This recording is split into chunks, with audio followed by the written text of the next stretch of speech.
روز سه‌شنبه طالبان وعده دادند که حقوق زنان را احترام نموده افرادی را که ضد آنها جنگیدند عفو می‌کنند. در اولین نشست مطبوعاتی از زمان اشغال کابل، طالبان همچنان عهدهداری گرفتند که خاک افغانستان برای تهیه حمله‌های تروریستی استفاده نخواهد شد. کارشناسان این وعده ها را همچون کوشش آرام نمودن جامعه جهانی و مردم وحشت زده داخل افغانستان ارزیابی می‌کنند.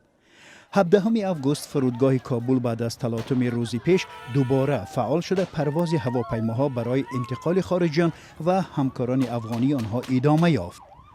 کوچه‌های کابل زیر نظارت طالبان سلاح به دست قرار گرفتند و اکثر ساکنان از خانه‌هایشان بیرون نمی‌شوند. در دکان‌ها و فروشگاه‌های کابل به وجه عموم بسته است. اثنای صحبت با خبرنگاران سخنگوی طالبان ذبیح الله مجاهد گفت که طالبان جانبدار تنظیم روابط صلح‌آمیز با دیگر کشورها بوده، زنان امکان خواهند داشت که در چارچوب شریعت اسلامی کار و تحصیل کنند.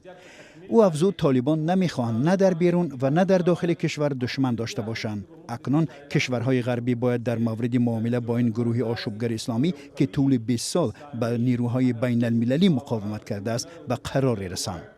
سخنگوی قصر سفید جک سولیوان در شهر بروسل گفت طالبان باید به اهل عالم نشان دهند که مقصدشان چیست و چگونه آن را عملی میکنند.